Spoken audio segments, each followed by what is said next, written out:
السلام عليكم ورحمة الله وبركاته.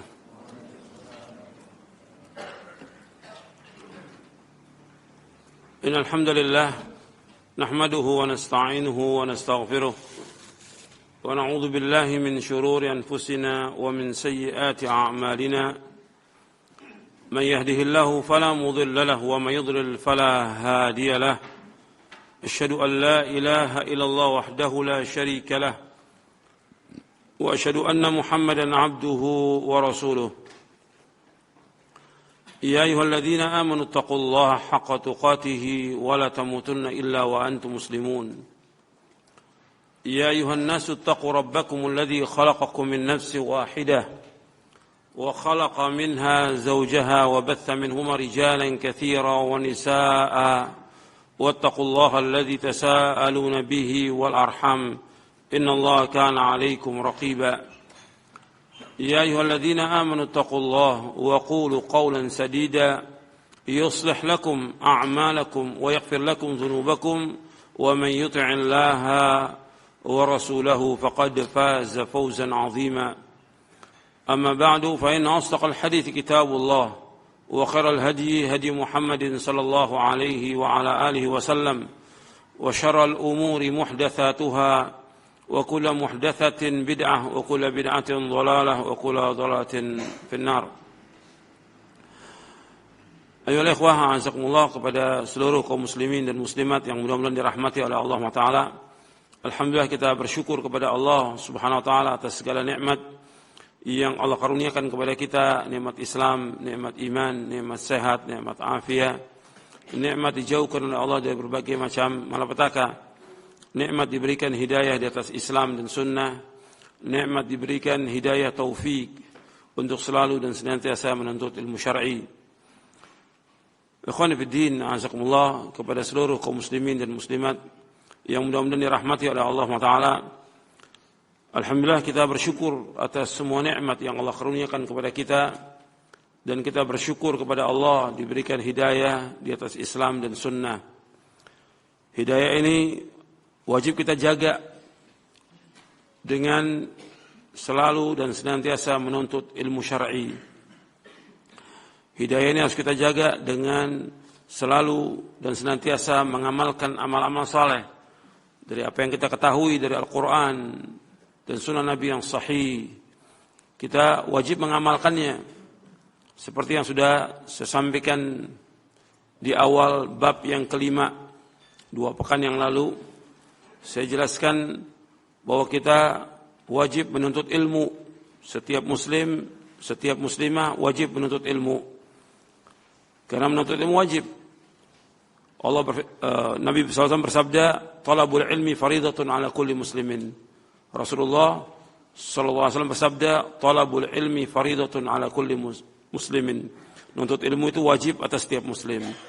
Kalau menuntut ilmu wajib atas setiap muslim, maka termasuk muslimah. Dan ilmu yang disebutkan tentang kewajiban kita mencarinya, menuntutnya, mempelajarinya, yaitu ilmu syar'i. Kalau disebutkan tentang keutamaan ilmu dalam Al-Quran maupun dalam sunnah-sunnah Nabi yang sahih, maksudnya ilmu syar'i. Allah memuji orang-orang yang menuntut ilmu, dan Allah memuji orang-orang yang berilmu. Itu yang maksudnya ilmu syar'i.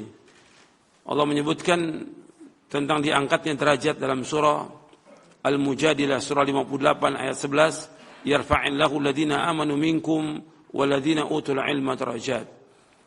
Allah mengangkat orang-orang beriman di antara kalian dan orang-orang yang berilmu beberapa derajat. Jadi yang dimaksud dengan ilmu dan keutamaan ilmu, ilmu syar'i. Yang ini wajib, yang akan membawa manusia ke surga.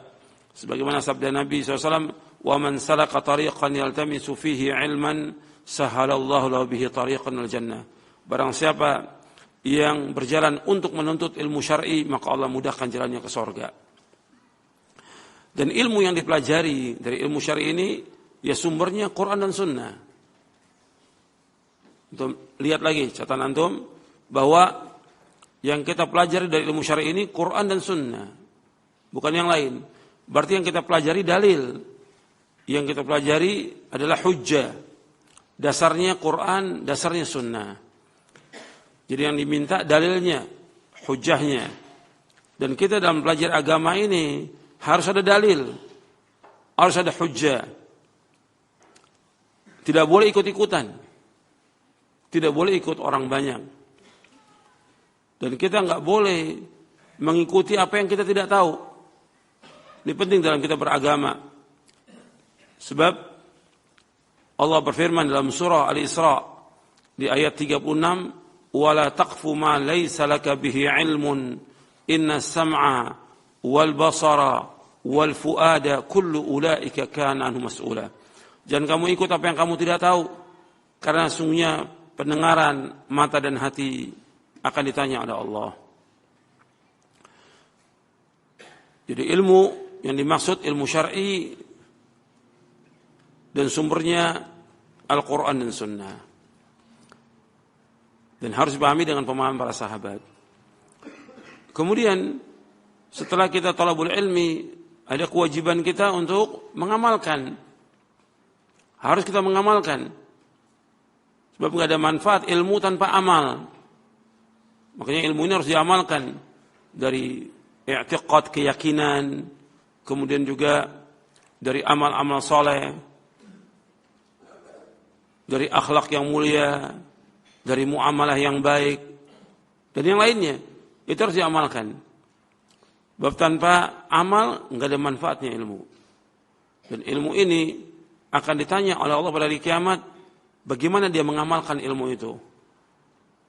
Seperti yang sudah pernah saya sampaikan, bahwa nanti di hari kiamat Allah akan tanyakan yang pertama tentang umur dihabiskan untuk apa. Yang kedua tentang ilmu diamalkan atau tidak. Yang ketiga tentang harta, dari mana diperoleh dan kemana dihabiskan. Dan yang keempat, capek lelahnya dia untuk apa. La tazulu qadama 'abdin yawmal qiyamati hatta yus'ala an 'umrihi fima afnah wa 'an ilmihi fima fa'al wa 'an malihi min aina iktasabah wa fima anfaqa wa 'an jismihi fima ablah. Akhrajahu Tirmidzi wa qala hadha haditsun hasanun sahih. Kata Nabi SAW, tidaklah bergeser kedua kaki seorang hamba nanti pada hari kiamat, melainkan akan ditanya oleh Allah tentang umurnya dihabiskan untuk apa. Yang kedua akan ditanya tentang ilmunya diamalkan atau tidak. Yang ketiga tentang hartanya, dari mana diperoleh dan kemana dihabiskan. Dan yang keempat tentang capeknya, lelahnya, letihnya untuk apa. Dan amal soleh yang kita lakukan. Jadi ilmu ini harus diamalkan. Nah, amal soleh yang kita lakukan ini harus ada syaratnya dua. Yang pertama ikhlas, yang kedua ittiba. Ini yang sudah saya sampaikan di muqaddimah kajian kita 2 pekan yang lalu. Sekarang kita akan lanjutkan masih bab yang kelima.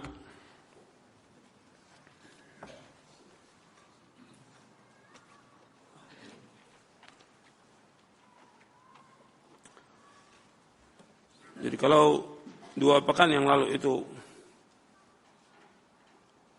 saya jelaskan tentang yang pertama al-ilmu, yang kedua al-fahmu, yang ketiga al-i'tiqad, yang keempat al-inqiyad, yang kelima al-amalus saleh. Nanti antum lihat catatan antum lagi bahwa yang pertama kita kaji ini adalah Quran dan Sunnah. Jadi ilmu dasarnya Quran dan Sunnah. Kemudian yang kedua harus paham dari Quran dan Sunnah itu dengan pemahaman yang benar. Sebab tonggak agama dibangun di atas 2. Yang pertama keikhlasan, yang kedua pemahaman yang benar. Yang ketiga i'tiqad, kita harus meyakini dalil dari Quran dan Sunnah ini dengan keyakinan yang benar. I'tiqad harus kita yakini, seperti banyak keyakinan-keyakinan yang harus kita pahami, yang kita yakini dengan keyakinan yang benar. Kalau enggak, ya bisa sesat. Bab agama ini merupakan keyakinan yang harus kita yakini.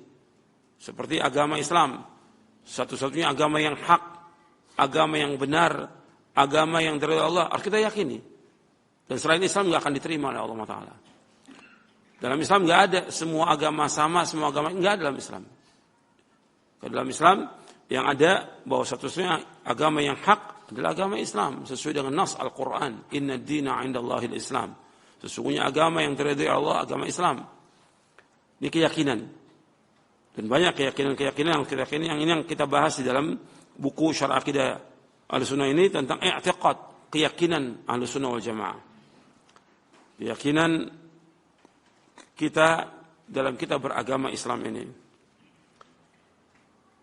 Kemudian yang keempat al-inqiyad, artinya kita tunduk, patuh, taat. Kalau sudah dalil dari Quran Sunnah, kewajiban kita untuk sami'na wa ata'na, jangan dibantah. Kalau sudah datang dalil, datang hujjah, kewajiban orang beriman sami'na wa ata'na.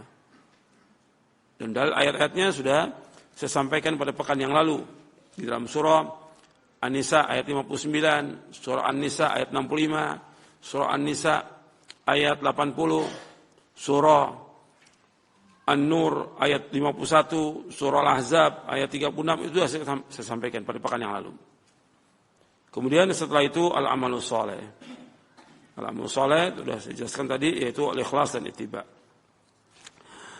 Pada pekan yang lalu kita membahas tentang hadis Irbad bin Sariyah.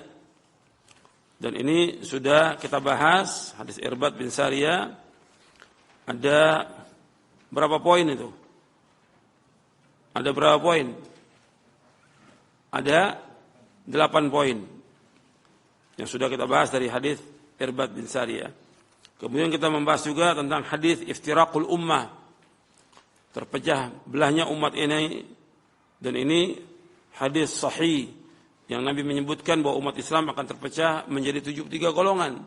72 masuk neraka, 1 yang masuk surga. Nabi menyebutkan dengan al-jamaah. Al-jamaah yang dimaksud, kata Nabi SAW, kulluhum finnar illa millatan wahida ma ana alaihi wa ashabi. Semuanya masuk neraka kecuali 1, yaitu apa yang aku laksanakan dan para sahabatku laksanakan. Dan hadis ini hasan. Kalimat ma'ana alaihi wa ashabi, hadis ini hasan diriwayatkan Imam Tirmidzi dan Hakim dari sahabat Abdullah bin Amr. Kemudian saya bawakan juga penjelasan Abdullah bin Mas'ud radhiyallahu an tentang wajibnya kita mengikuti jejak para sahabat. Karena agama Islam sudah sempurna. Ittabi'u wa la tabtadi'u faqad kufitum wa kullu bid'atin dhalalah. Adalah kalian mengikuti jejaknya para sahabat. Jangan mengadakan sesuatu yang baru dalam agama. Sungguh kalian sudah dicukupkan dengan agama Islam ini. Agama Islam sudah sempurna. Wa kullu bid'atin dhalalah, dan setiap bid'ah adalah sesat. Ini diriwayatkan oleh Imam Ad-Darimi dan Al-Lika dalam Syarah Ushul I'tiqad Ahlussunnah wal Jamaah. Kemudian saya bawakan juga perkataan Abdul Mas'ud di halaman 110. Di buku ini saya sudah jelaskan di antara kelebihan para sahabat Nabi SAW sebagaimana penjelasan Abdullah bin Mas'ud radhiyallahu an. Kalau kita mau mengikuti jejak dalam kita beragama ini, ikuti jejaknya para sahabat. Man kana minkum muta'assiyan falyata'assa bi ashabi Muhammadin SAW fa innahum kanu abarra hadhihi al-ummati quluban wa a'maqaha 'ilman wa aqallaha takallufan wa aqwama hadiyan wa ahsana halan qauman ikhtarahumullah li suhbati nabiyhi fa'rifu lahum fadlahum wattabi'uhum fi atharihim fa innahum kanu 'alal hudal mustaqim. Kata Ibnu Mas'ud radhiyallahu an, barang siapa yang ingin meneladani, hendaklah ia meneladani para sahabat Rasulullah SAW. Kenapa kita harus mengikuti jejak para sahabat? Abdul Mas'ud menjelaskan di sini. Yang pertama, para sahabat itu adalah orang yang paling baik hatinya. Dan Allah redho dengan para sahabat. Allah yang Maha tahu tentang hatinya para sahabat radhiyallahu anhum ajma'in. Yang kedua, orang yang dalam ilmunya. Dan Allah menyebutkan bahwa para sahabat orang berilmu. Saya bawakan 2 ayat pada pekan yang lalu. Surah apa itu? Surah Sabah ayat 6, yang kedua surah Muhammad ayat 16. Jadi para sahabat orang yang paling dalam ilmunya dari semua manusia. Jadi yang kedua diberikan alasan kenapa kita wajib mengikuti jejak para sahabat. Yang pertama mereka orang yang baik hatinya. Yang kedua orang yang paling dalam ilmu. Yang ketiga adalah orang yang sedikit bebannya. Mereka sedikit bebannya. Artinya mereka kalau ditanya satu masalah agama yang mereka bisa jawab mereka jawab. Yang tidak, mereka enggak jawab. Sedikit bebannya. Pernah sahabat Badar dan sahabat Badar semuanya dijamin masuk surga. Semuanya. Enggak akan disentuh oleh api neraka. Sama sekali sahabat Badar. Itu ada 120 sahabat Badar ditanya tentang ilmu. Yang satu menyerahkan kepada yang lain. Sampai kembali lagi. Jadi mereka itu kalau ditanya soal masalah agama diserahkan kepada yang lain. Yang lain sudah jawab. Mereka tidak takalluf, tidak memberat-beratkan diri. Itu dalam masalah agama. Dalam masalah dunia begitu juga para sahabat. Tidak takalluf. Mereka mampu, mereka beli, mereka enggak mampu ya udah. Tidak menumpuk utang. Kan banyak sekarang ini orang takalluf. Para sahabat itu orang-orang yang tidak takalluf. Makanya dikatakan oleh Umar bin Khattab radhiyallahu an dalam hadis yang sahih, nuhina 'ani takalluf. Kami dilarang oleh Rasulullah dari takalluf. Enggak boleh takalluf. Memberat-beratkan diri enggak boleh. Dalam masalah agama kita wajib melaksanakan apa yang Allah perintahkan, menjauhkan apa yang Allah larang, dan ketika kita ditanya satu masalah agama yang bisa kita jawab, yang tidak enggak ada masalah. Dan Nabi sendiri sallallahu alaihi wasallam ketika Nabi enggak tahu ditanya tentang satu masalah agama, Nabi diam. Sampai turun wahyu. Itu Rasulullah SAW. Seperti Nabi ketika ditanya tentang ruh, Nabi diam. Sampai Allah turunkan ayat. Dan banyak yang seperti itu. Makanya ulama salaf, syiarnya mereka la adri. Syiarnya ulama salaf itu dalam masalah ilmu, la adri, saya tidak tahu. Maka dikatakan bahwa la adri nisful ilm. Bahwa mengatakan saya tidak tahu, itu separuh dari agama. Kemudian yang keempat.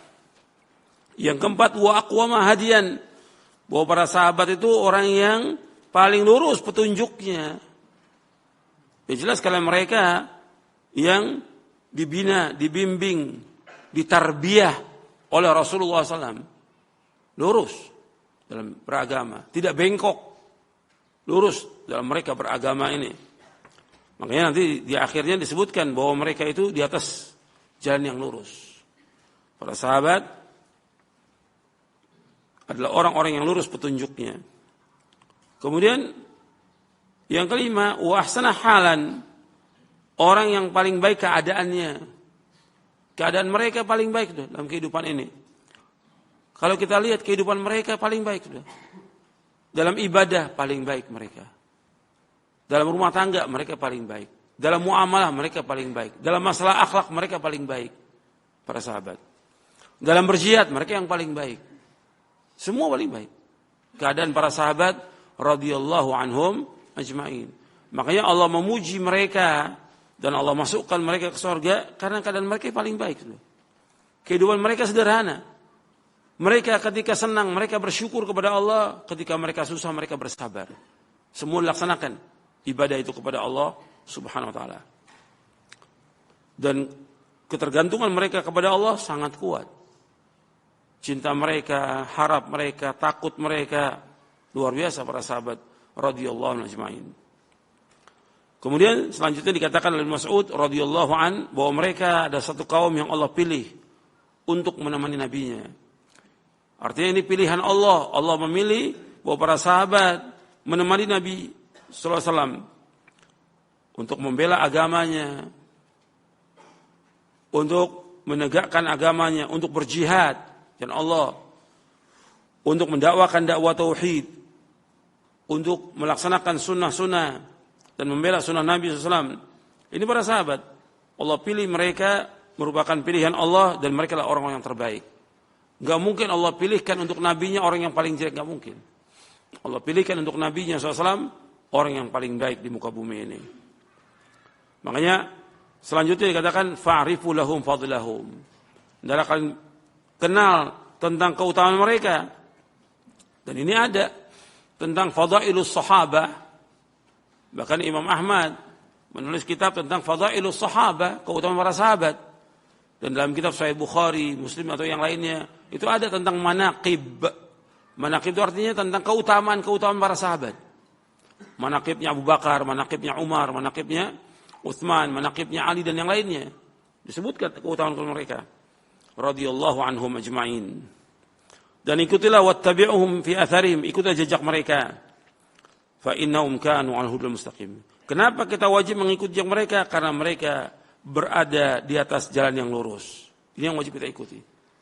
Karena setiap hari kita minta kepada Allah, ihdinas siratal mustaqim. Siratal ladzina an'amta 'alaihim ghairil maghdubi 'alaihim waladdallin. Ya Allah, tunjukilah kami ke jalan yang lurus, jalannya orang-orang yang Kau beri nikmat mereka, bukannya jalan orang-orang yang Kau murkai dan bukan pula jalan orang yang sesat. Jalannya mereka adalah jalan yang lurus, maka kita wajib mengikuti jejak mereka. Kita lanjutkan. Berkata Imam Al-Auza'i rahimahullah. Imam Al-Auza'i ini imam dari Ahlus Syam, dari Syam. Seorang imam dari imam Ahlus Sunnah yang wafat tahun 157 Hijriah. Beliau mengatakan, isbir nafsaka 'ala sunnah waqif haitsu waqafa al-qaum wa qul bima qalu wa kuf 'amma kufu 'an wasluk sabila salafika salih fa innahu yas'uka ma wasi'ahum. Bersabarlah dirimu di atas sunnah, tetaplah tegak sebagaimana para sahabat tegak di atasnya. Katakanlah sebagaimana yang mereka katakan, tahanlah dirimu dari apa-apa yang mereka menahan diri darinya, dan ikutilah jalan salafus saleh, karena akan mencukupi kamu apa saja yang mencukupi mereka. Ini diriwayatkan oleh Imam Al-Lalikai dalam Syarah Ushul I'tiqad Ahlussunnah wal Jamaah. Di sini Imam Al-Ghazali mengatakan, isbir nafsaka 'ala sunnah, sabarlah kamu di atas sunnah. Kemudian tegaklah sebagaimana mereka tegak. Wa qul bima qalu, ucapkan sebagaimana mereka mengucapkan. Wa kuffa 'amma kufwan, tahanlah dirimu dari apa yang mereka menahan diri darinya. Wa kuffa 'amma kafwan wasluk salafika salih. Di sini yang jadi syahid, ikutilah jejak salafus salih. Jadi tabi'in dan tabi'ut tabi'in menyuruh kita mengikuti jejak salafus salih. Yang dimaksud dengan salafus salih, para sahabat radhiyallahu anhum. Karena mencukupi kamu apa yang mencukupi mereka. Di sini disebutkan disuruh sabar di atas sunnah ini. Artinya untuk berpegang di atas sunnah ini cobaannya banyak, ujiannya banyak, tantangannya banyak, celaannya juga banyak. Makanya kita harus sabar di atas sunnah Nabi sallallahu alaihi wasallam, mengikuti jejaknya Rasulullah dan para sahabatnya radhiyallahu anhum. Kita harus sabar. Kemudian tegaklah kamu sebagaimana mereka tegak. Waqif haitsu waqafal qaum. Wa qul bima qalu, ucapkan apa yang mereka ucapkan. Berarti katakan apa yang mereka katakan berkaitan tentang akidah, berkaitan tentang tauhid, berkaitan tentang asma wa sifat. Katakan seperti yang mereka katakan. Wa kuffa 'amma kafwan, dan tahan dirimu sebagaimana mereka menahan dirinya. Artinya tahan diri kamu dari apa yang mereka menahan. Mereka enggak pernah bertanya tentang masalah sifat Allah, bagaimana sifat Allah. Enggak pernah ada. Enggak pernah ada seorang sahabat pun bertanya bagaimana sifat Allah itu. Enggak pernah ada.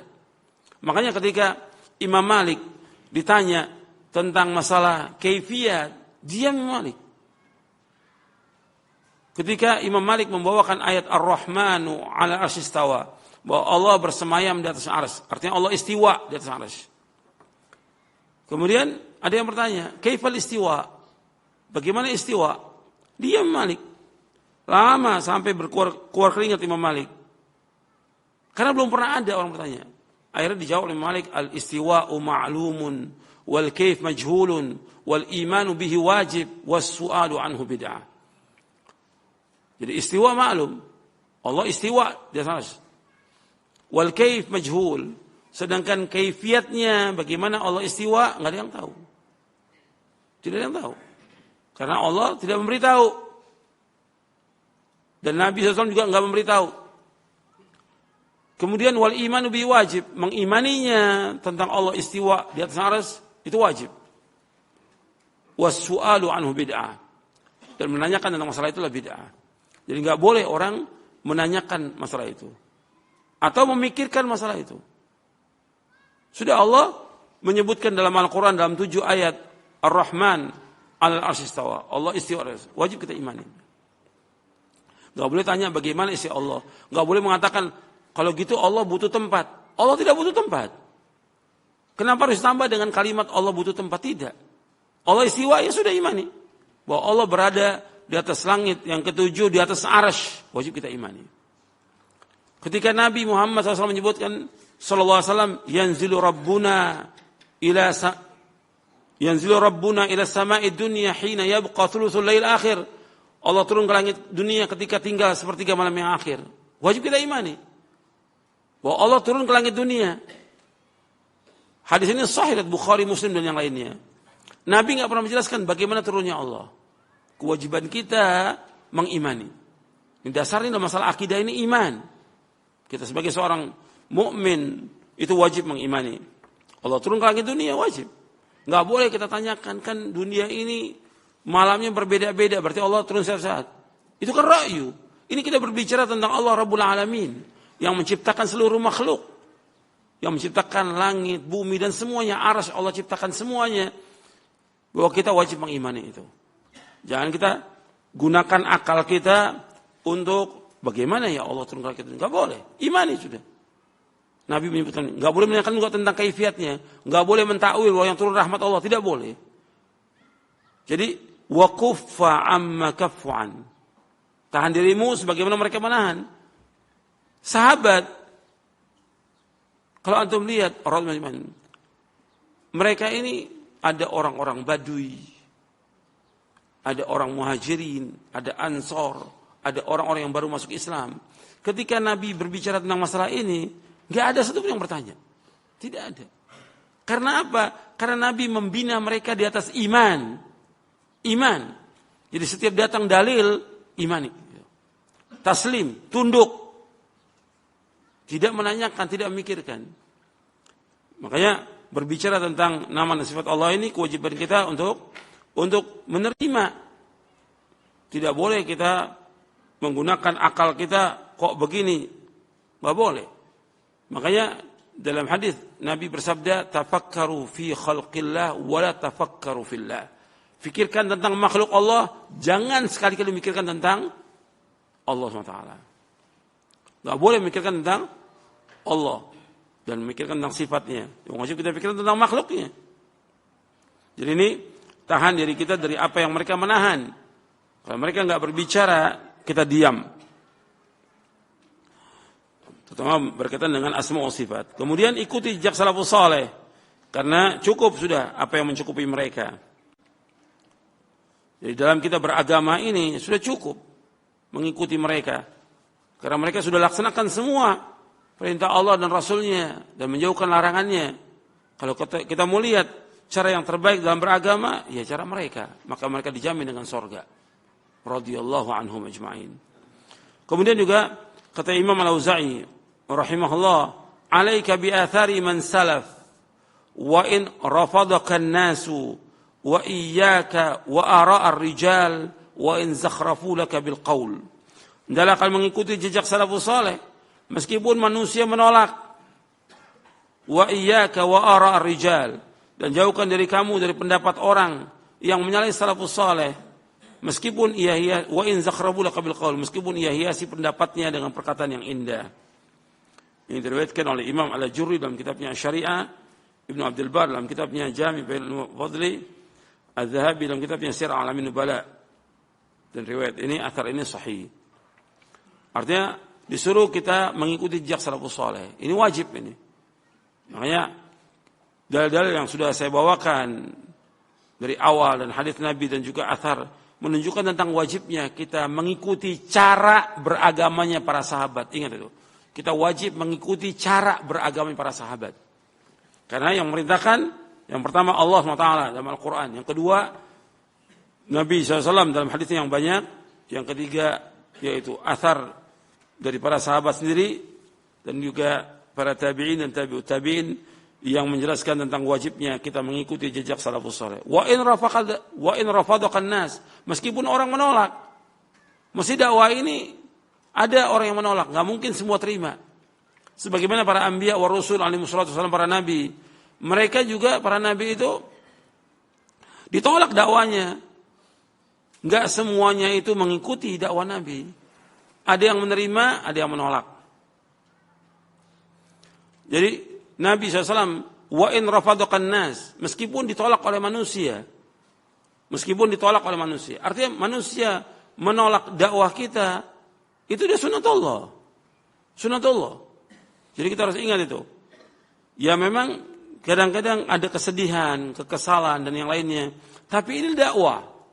Ada orang terima dakwah ini, ada orang yang menolak dakwah ini. Bahkan ada orang yang iftira, mengadakan dusta atas nama dakwah ini. Berbohong atas nama dakwah ini. Dan juga yang lainnya. Makanya kita disuruh sabar. Disuruh sabar. Jadi tetap wajib mengikuti jejak salafus saleh meskipun ditolak oleh manusia. Yang pertama kali menolak dakwah kita, ya keluarga. Sanak famili. Kemudian tetangga-tetangga dan yang lainnya. Tapi tetap dakwah ini harus jalan. Dakwah ini harus sampai kepada manusia. Kemudian kata Imam Al-Auza'i, wa iyyaka wa ara rijal. Jangan jauhkan kamu dari pendapat-pendapat yang menyalahi salafus saleh. Yang menyalahi pendapat salafus saleh. Wa in zakhrafu laka bil qaul. Meskipun mereka hiasi perkataannya dengan perkataan indah. Banyak orang-orang tokoh-tokoh yang memang menyimpang dari siratal mustaqim. Apakah dia tokoh-tokoh dari firqah-firqah yang sesat, dari tokoh-tokoh filsafat, dari ilmu kalam dan yang lainnya. Banyak. Mereka menghiasi perkataannya dengan perkataan yang indah. Kita jangan ikut. Mereka enggak punya hujjah sama sekali, enggak punya dalil sama sekali. Yang kita ikut jejak salafus saleh yang dasarnya Quran dan Sunnah. Kemudian kata Muhammad bin Sirin rahimahullah yang wafat tahun 110 Hijriah. Dia berkata, kanu yaquluna idza kana ar-rajulu 'ala al-athar fa huwa 'ala at-tariq. Mereka para sahabat mengatakan jika ada seorang berada di atas athar, di atas sunnah, maka sungguhnya ia berada di atas jalan yang lurus. Jadi kalau kita mengikuti Al-Qur'an dan sunnah menurut pemahaman para sahabat, maka dia berada di atas jalan yang lurus. Ini yang kita cari. Kita harus berjalan di atas jalan yang lurus. Di siratal mustaqim itu yang kita minta 17 kali setiap hari. Karena kita akan masuk surga. Ini riwayat diriwayatkan Imam Darimi, Ibnu Battah dalam kitabnya Al-Ibana an Syari'atil Firqatin Najiyah dan Al-Lika dalam Syarah Usul I'tiqad Ahlussunnah wal Jamaah. Kemudian Imam Ahmad rahimahullah yang wafat tahun 241 Hijriah, beliau berkata, usulus sunnah indana at-tamassuku bima kana alaihi ashabu Rasulullah SAW wal iqtida'u bihim wa tarkul bid'ah wa kullu bid'atin fahiya dhalalatun. Kata Imam Ahmad bin Hanbal rahimahullah, beliau muridnya Imam Syafi'i rahimahullah. Imam Ahmad ini punya kitab Musnad Imam Ahmad. Musnad Imam Ahmad. Dan beliau juga punya beberapa kitab yang lain. Begitu juga anaknya Abdullah bin Imam Ahmad punya kitab namanya As-Sunnah. Kata Imam Ahmad bin Hanbal rahimahullah, usul sunnah indana, prinsip al-sunnah di sisi kami adalah berpegang dengan apa yang dilaksanakan oleh para sahabat. Jadi prinsip sunnah dalam beragama itu, jadi prinsip sunnah dalam kita beragama itu harus berpegang dengan apa yang dilaksanakan oleh para sahabat Rasulullah SAW. Wal iqtida'u bihim, dan mengikuti jejak mereka. Wa tarkul bid'ah, dan meninggalkan perbuatan bid'ah. Wa tarkul bid'ah wa kullu bid'atin fa hiya dhalalah. Setiap bid'ah sesat. Antum lihat di sini Ini diriwayatkan oleh Imam Al-Lalakai dalam Syarah Ushul I'tiqad Ahlussunnah wal Jamaah. Dari hadis Nabi SAW yang sudah kita bahas, antum lihat di halaman 106. Nabi SAW bersabda, wa iyyakum wa muhdatsatil umur fa inna kulla muhdatsatin bid'ah wa kulla bid'atin dhalalah. Rasulullah SAW bersabda, jauhkan dari kamu dari setiap perkara-perkara yang belum agama, karena setiap perkara yang belum agama adalah bid'ah dan setiap bid'ah sesat. Nabi mengatakan demikian. Ini Rasulullah SAW. Kemudian dipahami oleh para sahabat. Para sahabat juga mengatakan demikian. Contohnya Ibnu Mas'ud mengatakan, wa kullu bid'atin dhalalah. Di halaman 108. Setiap bid'ah itu sesat. Ibnu Mas'ud mengatakan demikian.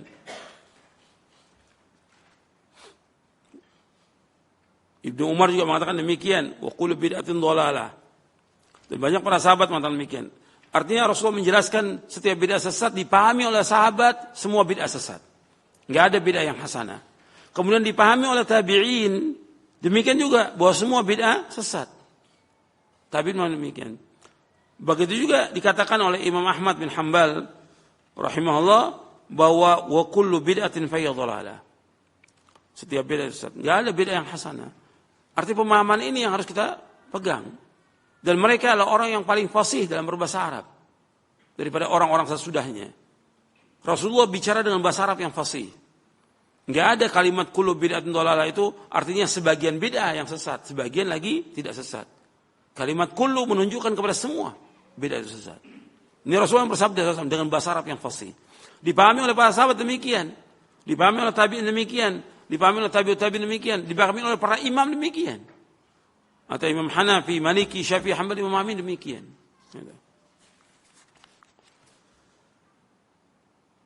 Kemudian jadi dari uraian di atas dapat dikatakan bahwa ahlu sunnah meyakini kemaksuman dan keselamatan hanya ada pada manhaj salaf. Artinya kita wajib mengikuti manhaj ini. Cara beragamanya para sahabat kita wajib ikuti. Bahwa seluruh manhaj yang tidak berlandaskan kepada Quran dan Sunnah menurut pemahaman salafus saleh adalah menyimpang dari siratal mustaqim. Penyimpangan itu sesuai dengan kadar jauhnya mereka dari manhaj salaf. Kebenaran yang ada pada mereka juga sesuai dengan kadar kedekatan mereka dengan manhaj salaf. Sekiranya para pengikut manhaj yang menyimpang itu mengikuti pedoman manhaj mereka, niscaya mereka tidak akan dapat mewujudkan hakikat penghambaan diri kepada Allah sebagaimana mestinya selama mereka jauh dari manhaj salaf. Sekiranya mereka berhasil meraih tampuk kekuasaan tidak berdasarkan pada manhaj yang lurus ini, maka janganlah terperdaya dengan hasil yang mereka peroleh itu. Karena kekuasaan hakiki yang dijanjikan oleh Allah, kekuasaan yang hakiki yang dijanjikan oleh Rasulullah SAW hanyalah bagi orang-orang yang berada di atas manhaj salaf ini. Janganlah kita merasa terasing karena sedikitnya orang-orang mengikuti kebenaran, dan jangan pula kita terpedaya karena banyaknya orang-orang yang tersesat. Ahlussunnah meyakini bahwa generasi akhir umat ini hanya akan menjadi baik dengan apa yang menjadikan baik generasi awalnya. Alangkah meruginya orang-orang yang terpedaya dengan manhaj atau metode baru yang menyelisihi syariat dan menetapkan jerih payah salafus saleh. Manhaj atau metode yang baru itu semestinya dilihat dengan kacamata syariat, bukan sebaliknya. Apa aja yang datang yang baru dari segala macam metode dalam beragama ini harus ukurannya kepada mengikuti bagaimana sesuai enggak dengan manhaj para sahabat. Kalau enggak sesuai ditolak semuanya itu. Ketika mereka mengikuti manhaj-manhaj yang ada, firqah yang ada, pemahaman-pemahaman yang ada yang baru, itu mesti mereka tidak akan bisa mewujudkan ibadah kepada Allah. Karena apa? Karena menyimpang. Tapi ketika mereka kembali kepada para sahabat, maka akan mereka bisa wujudkan ibadah kepada Allah SWT. Karena orang yang paling pertama kali melaksanakan ibadah kepada Allah dengan sempurna, para sahabat radhiyallahu anhum. Yang pertama kali melaksanakan agama dengan benar, para sahabat Rasulullah SAW. Maka diwajibkan oleh Allah Azza wa Jalla, oleh Rasulullah SAW dan para sahabat wajib mengikuti jejak mereka. Maka dikatakan oleh Fudail bin Iyad rahimahullah, ittabi' turuqal huda wa la yadurruka qillatus salikin wa iyyaka wa turuqad dalalah wa la taghtar bi kathratil halikin. Ikutilah jalan-jalan petunjuk, yaitu jalan-jalan sunnah. Tidak membahayakan kamu sedikitnya orang yang menempuh jalan tersebut. Jauhkan dirimu dari jalan-jalan kesesatan dan janganlah engkau tertipu dengan banyaknya orang-orang yang menempuh jalan kebinasaan. Ini diriwayatkan oleh Imam Asy-Syatibi dalam kitabnya Al-I'tisam. Jadi ikuti jalan petunjuk. Tidak membahayakan kamu sedikit orang yang menempuhnya. Jadi orang yang menempuh jalan petunjuk ini sedikit. Yang sesat banyak. Wa iyyaka wa turuqad dhalala. Jauhkan dari kamu dari jalan kesesatan. Wa la taghtar bi kathratil halikin. Dan jangan kalian terpedaya dengan banyaknya orang yang binasa. Karena dalam kita beragama bukan ikut orang banyak. Yang dalam kita beragama ikuti Al-Quran dan Sunnah. Orang banyak bukan ukuran kebenaran. Karena Allah berfirman di dalam surah Al-An'am di ayat 116, wa in tuti' aktsara man fil ardi yudilluka an sabilillah yattabi'una ila dhanna wa in hum illa yakhrusun. Seandainya kamu mengikuti kebanyakan manusia di muka bumi, niscaya mereka akan menyesatkan dari Allah. Yattabi'una ila dhanna. Sesungguhnya mereka tidak ikut kecuali hanya sangka-sangka. Wa in hum illa yakhrusun. Dan mereka berdosa sama Allah. Tentang sedikitnya orang mengikuti sunnah, antum lihat di halaman 37 dalam buku ini.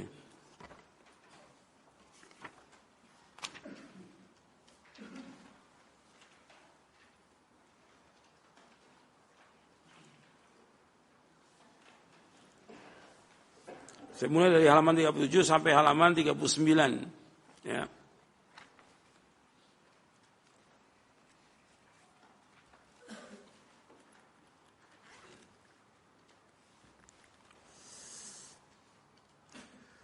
Dijelaskan oleh Imam Abu Syamah Asy-Syafi'i yang wafat tahun 665 Hijriah. Kata beliau berkata begini, perintah untuk berpegang kepada jamaah maksudnya adalah berpegang kepada kebenaran serta mengikuti kebenaran. Ini penjelasan tentang Ahlus Sunnah wal Jamaah. Ahlus Sunnah orang mengikuti sunnah Nabi dan jamaah mengikuti para sahabat.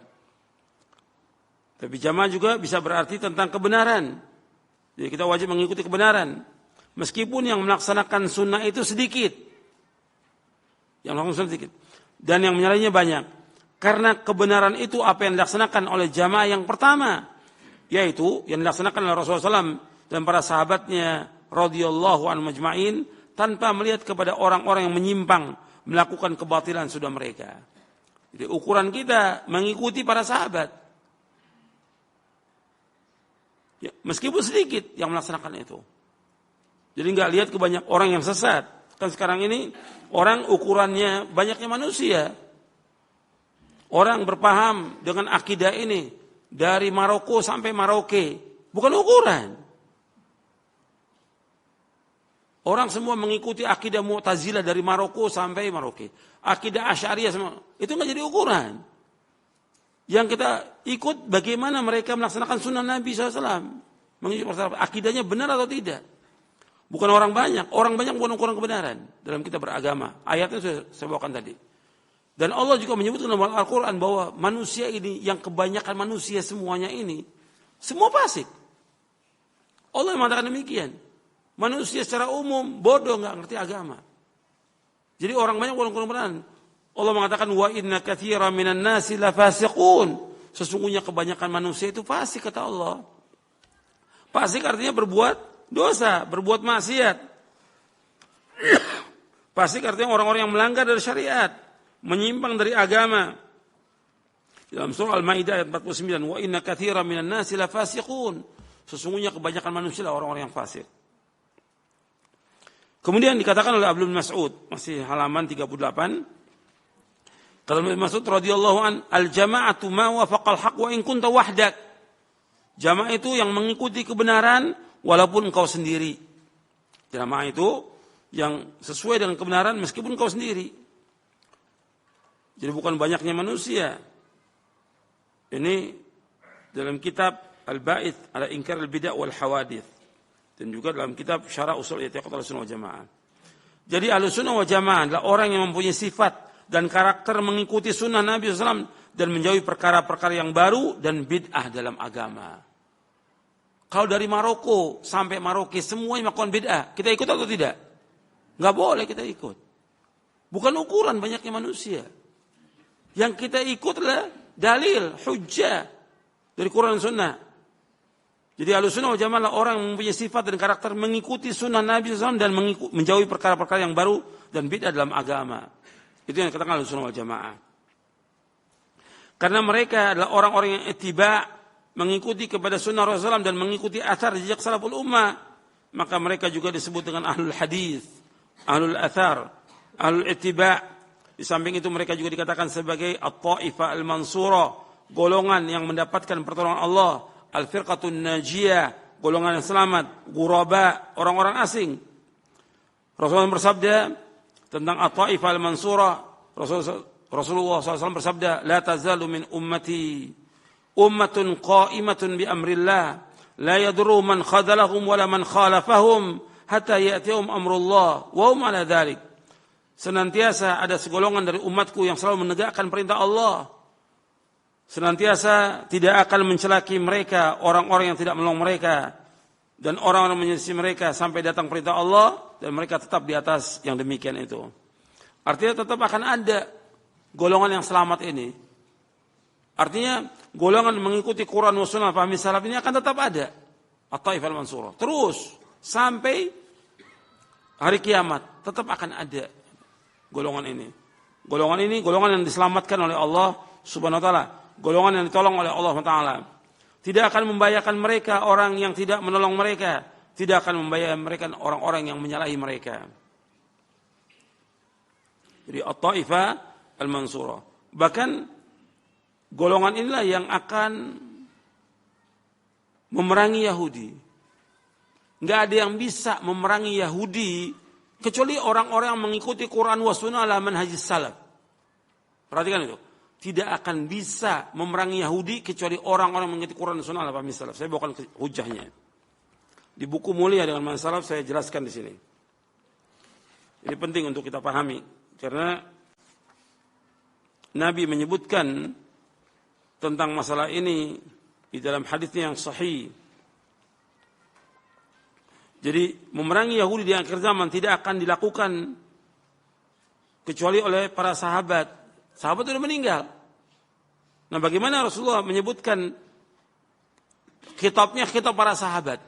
La tuqatilunna al-yahuda fala taqtulannahum hatta yaqul al-hajaru ya muslim hadha yahudi fata'al faqtulhu. Kata Nabi, la tuqatilunna al-yahuda fala taqtulunnahum hatta yaqul hajar ya muslim hadza yahudi fata'al faqtulhu. Kalian pasti, kalian ini khitabnya kepada sahabat. Kalian pasti akan memerangi Yahudi. Sungguh kalian akan membunuh mereka sampai batu berkata, wahai muslim, ini orang Yahudi, kemari dan bunuhlah dia. Ini hadis sahih riwayat Bukhari Muslim dari sahabat Ibnu Umar radhiyallahu anhuma dan juga dari sahabat Abu Hurairah diriwayatkan oleh Imam Bukhari dan Muslim. Anda lihat di sini. Kalimat ini, sungguh-sungguh kamu akan memerangi Yahudi. Sungguh. Kata Al-Hafidh penjelasan tentang hadis ini, perhatikan. Kata Al-Hafidh Ibnu Hajar Asqalani dalam kitabnya Fathul Bari, di juz yang ke-6. Kata beliau, maksud ucapan Rasulullah, kalian pasti akan memerangi Yahudi. Menunjukkan bolehnya memberikan titah atau perintah kepada orang yang bukan pelakunya. Karena adanya kesamaan jalan dan prinsip hidup. Karena ada kesamaan jalan dan prinsip hidup. Seperti perintah dalam hadis ini diperuntukkan bagi para sahabat. Tetapi yang dimaksud adalah orang-orang yang datang jauh setelah mereka. Karena mereka memiliki landasan keimanan yang sama dengan para sahabat. Sehingga lafaz hadis ini di atas sangat sesuai bila ditujukan juga kepada mereka. Artinya mereka orang-orang yang mengikuti jejaknya para sahabat radhiyallahu majma'in. Di dalam Fathul Bari. Jadi jelas bahwa orang yang datang untuk mewujudkan masa depan Islam adalah mereka yang berada di atas manhaj para sahabat radhiyallahu majma'in.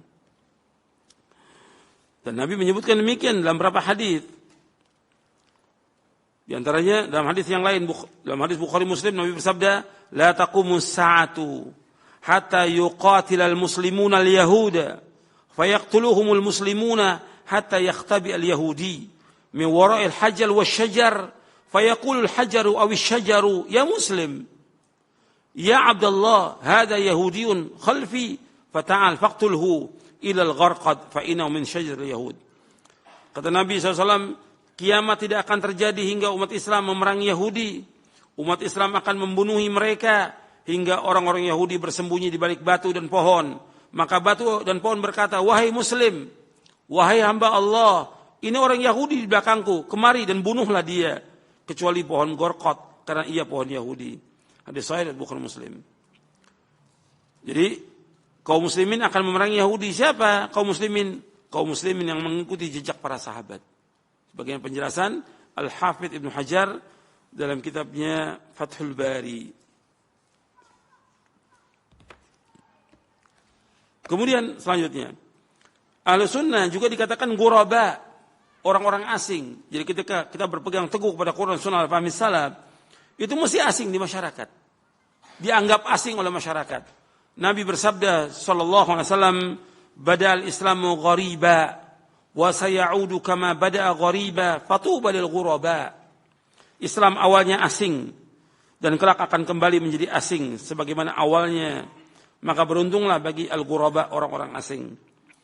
Hadis ini sahih diriwayatkan Imam Muslim dari sahabat Abu Hurairah.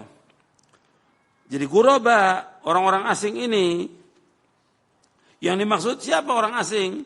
Yaitu unasun salihun fi unasi su'in kathir man ya'sim akthar mimma yuti'uhum. Yaitu orang-orang yang saleh yang berada di tengah banyaknya orang-orang yang jelek, orang yang mendurhaki mereka lebih banyak daripada yang mentaati mereka. Hadis sahih dari Imam Ahmad, Ibnu Waddah, dan disesuaikan oleh Syekh Ahmad Muhammad Syakir dalam Tahqiq Musnad Imam Ahmad. Dan mereka ghuraba alladzina yuslihuna inda fasadin nas, orang-orang yang senantiasa memperbaiki umat di tengah-tengah rusaknya manusia. Jadi mereka adalah orang-orang yang betul-betul berjuang untuk memperbaiki ketika manusia sudah rusak. Pertama kali kerusakan yang paling besar yang menimpa umat Islam sepanjang zaman ini, kerusakan akidah. Kerusakan akidah. Banyak umat Islam yang berbuat kesyirikan. Banyak umat Islam yang menyekutukan Allah.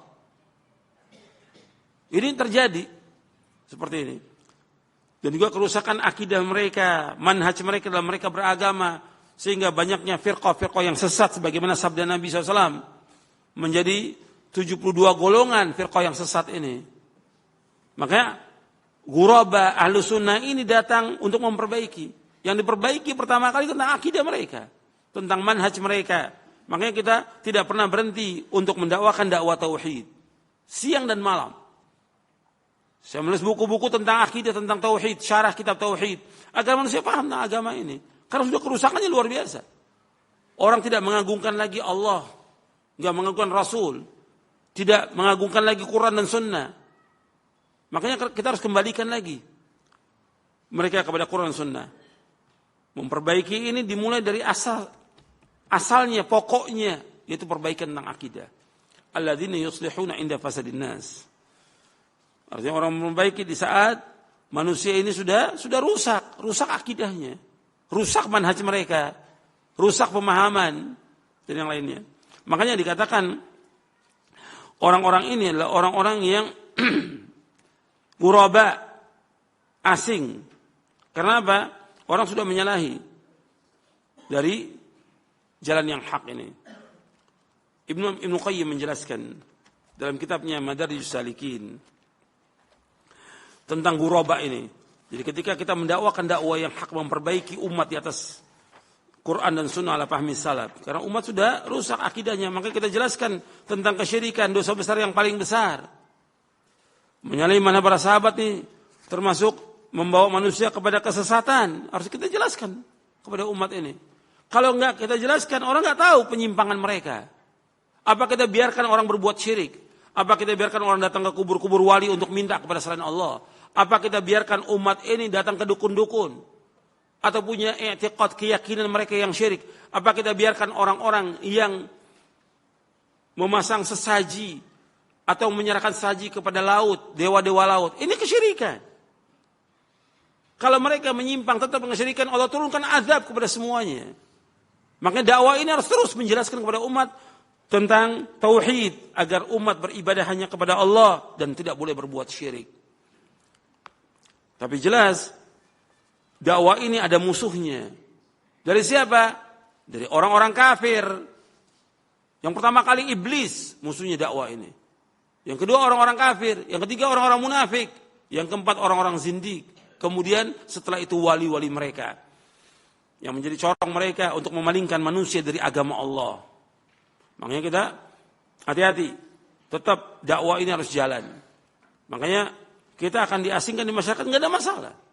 Kata Imam Ibnu Qayyim, ini hiburan buat kita penjelasan Ibnu Qayyim ini tentang ghuraba dalam kitabnya Madarijus Salikin, dan saya bawakan terjemahannya dalam kitab Syarah Akidah dalam Mulia dalam Masalah tentang orang-orang yang asing.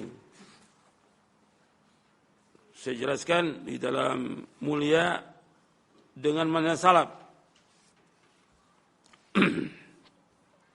tentang ghuraba. Kata Imam Ibnu Qayyim begini, saya bacakan lafadznya supaya jelas.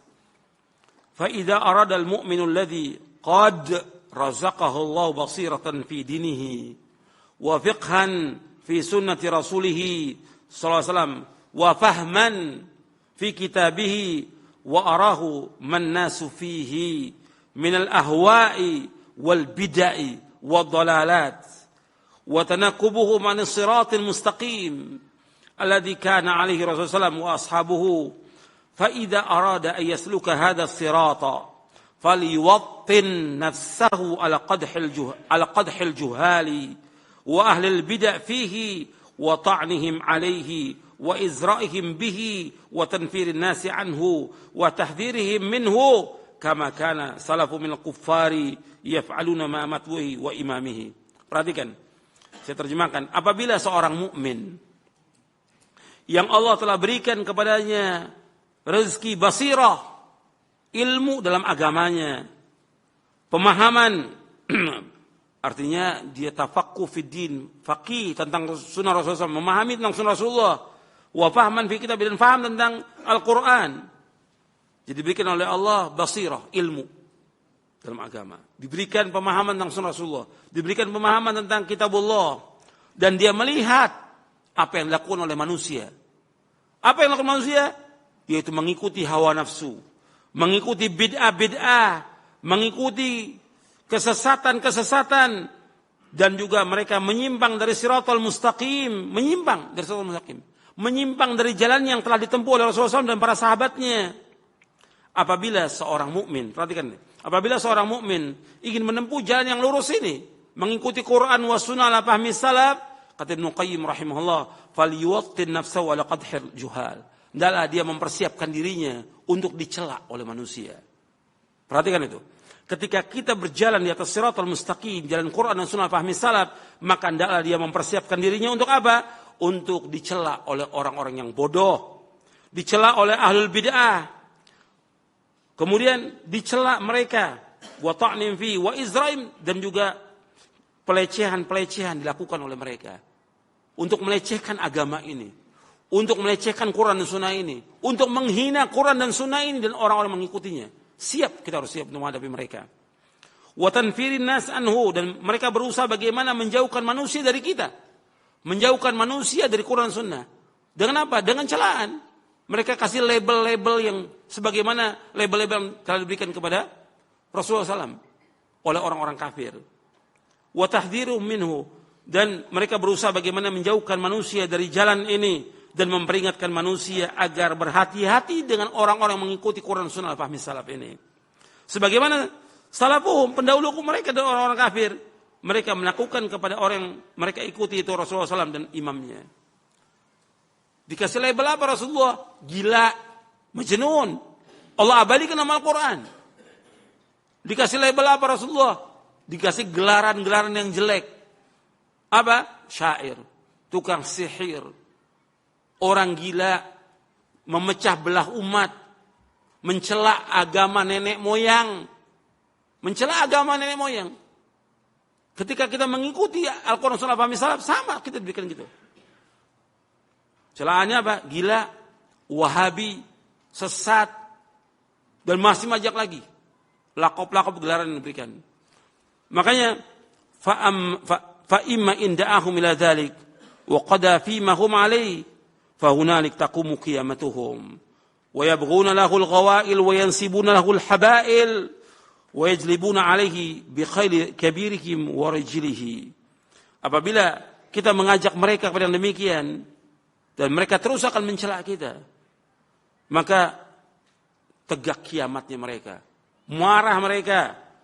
Mereka bagaimana berusaha melakukan apa aja yang mereka lakukan. Cara-cara, makar, dan segala macam mereka usahakan. Itu maksudnya, yabghuna lahul qawail wa yasibuna lahul habail. Mereka usaha dengan berbagai cara, apapun untuk mencegah dakwah ini. Dengan apa aja? Dengan buku, dengan ceramah mereka, dengan cara makar, dengan fitnah, dengan kebohongan, apa aja gunakan. Dan mereka mengerahkan semua tentara mereka untuk menghadang dakwah ini. Kata Ibnu Qayyim. Fahuwa gharibun fi dinihi li fasadi adyanihim. Gharibun fi tamassuki bis sunnah li tamassuki bil bid'ah. Gharibun fi i'tiqadihi li fasadi aqaidihim. غريب في صلاته لسوء صلاتهم غريب في طريقه لضلال فساد طرقهم غريب في نسبته لمخالفة نسبهم غريب في معاشرته لهم لأنه يعاشرهم على ما لا تهوى أنفسهم وبالجملة فهو غريب في أمور دنياه وآخرته لا يجد من العامة مساعدا ولا معينا فهو عالم بين جهال صاحب سنة بين أهل البدع داع إلى سنة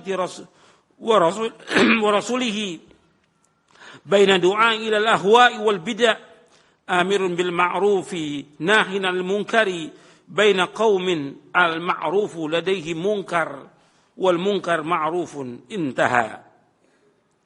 Kata Ibnu Qayyim rahimahullah, mereka yang berpegang teguh pada Quran dan Sunnah ala fahmi salaf, mereka asing dalam agamanya karena rusaknya agama mereka. Asing dalam keteguhan mereka berpegang kepada sunnah karena mereka teguh dalam berpegang kepada bid'ah.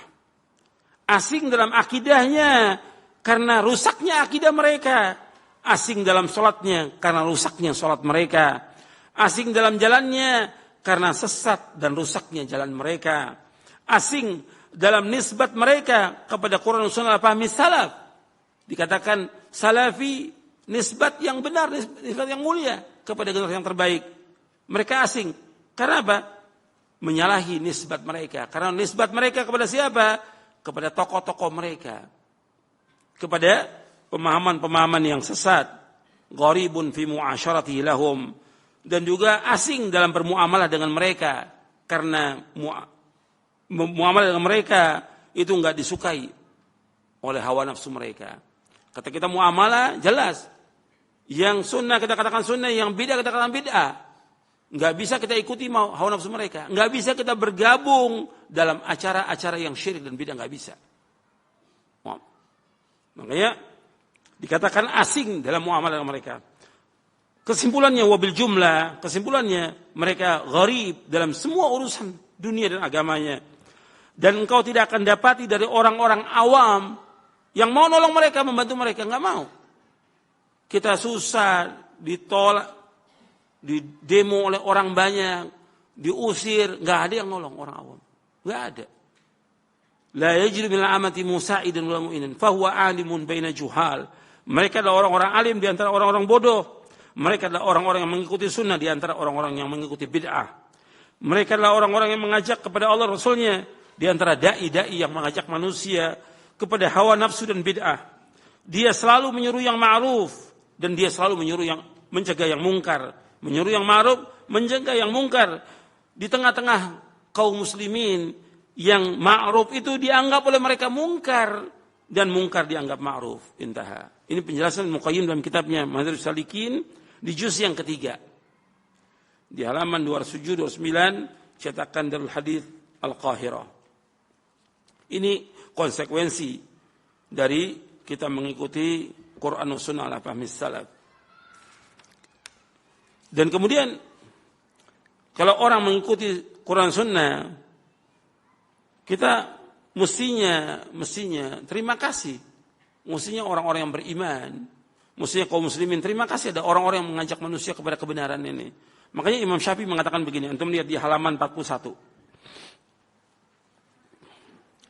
Imam Syafi'i rahimahullah mengatakan yang wafat tahun 204 Hijriah, beliau berkata begini, apabila aku melihat seorang ahli hadis seolah-olah aku melihat seorang dari sahabat Nabi SAW, mudah-mudahan Allah memberikan ganjaran yang terbaik kepada mereka.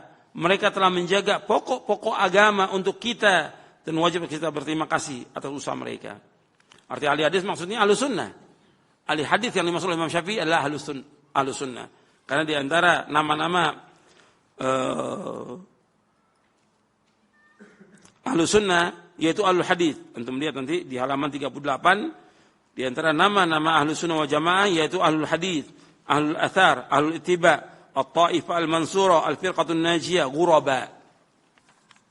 Jadi kalau kita lihat ahlul hadis mesti kita terima kasih ahlu sunnah. Karena apa? Karena ahlu sunnah mengajak manusia kepada Quran dan sunnah. Kemudian kata Ibnu Hazm al-Zahiri yang wafat tahun 456 Hijriah. Beliau menjelaskan tentang ahlu sunnah yang kami sebutkan adalah ahlul haqq. Sedangkan selain mereka adalah ahlul bid'ah. Karena sungguhnya ahlus sunnah adalah para sahabat radhiyallahu anhum ajma'in. Dan setiap orang yang mengikuti manhaj mereka dari para tabi'in yang terpilih, kemudian ashabul hadis dan yang mengikuti mereka dari ahli fikih dan setiap generasi sampai masa kita ini. Serta orang-orang awam yang mengikuti mereka baik di timur maupun di barat. Di dalam kitabnya Al-Fisal fil Milal wal Ahwa wan Nihal. Sekarang kita baca penjelasan Syekhul Islam. Kita melihat di halaman 113. Setelah kita baca tadi penjelasan Fudail bin Iyad, kemudian perkataan Syekhul Islam Ibn Taimiyah rahimahullah yang wafat tahun 728 Hijriah. Beliau berkata begini, "Man adala an madhahibi sahabati wa tabi'in wa tafsirihim ila ma yukhalifu dhalika kana mukhti'an fi dhalik, bal mubtadi'an wa in kana mujtahidan maghfuran lahu khata'uhu." ونحن نعلم أن القرآن قرأه الصحابة والتابعون وتابعوهم وأنهم كانوا أعلم بتفسيره ومعانيه كما أنهم أعلم بالحق الذي بعث الله به رسوله صلى الله عليه وسلم. Kata Syekhul Islam Ibn Taimiyah rahimahullah, barang siapa yang berpaling dari madhab sahabat dan tabi'in, artinya berpaling dari manhaj mereka, berpaling dari cara beragamanya mereka, dan berpaling dari penafsiran mereka kepada apa yang menyelisihinya, maka ia telah salah, bahkan disebut sebagai ahlul bid'ah. Jika ia sebagai mujtahid, maka kesalahannya akan diampuni. Kita mengetahui bahwa Al-Quran telah dibaca oleh para sahabat, tabi'in dan yang mengikuti mereka, dan sungguh mereka lebih mengetahui tentang penafsiran Al-Quran dan makna-maknanya, sebagaimana mereka lebih mengetahui tentang kebenaran yang dengannya Allah mengutus Rasulnya SAW. Ini jelas nih penjelasan Syekhul Islam. Artinya para sahabat yang paling paham tentang Quran, paling paham tentang sunnah, mereka sudah memahaminya, mereka sudah mengamalkannya, dan mereka sudah mendakwakannya. Ini dalam Majmu' Fatawa Syekhul Islam di juz yang ke-13 halaman 361-362. Kemudian perhatian ulama tentang akidah salaf. Jadi para ulama betul-betul memperhatikan tentang akidah salaf dan sanadnya bersambung. Ini adalah silsilah az-zahab, rantai emas, nggak pernah terputus.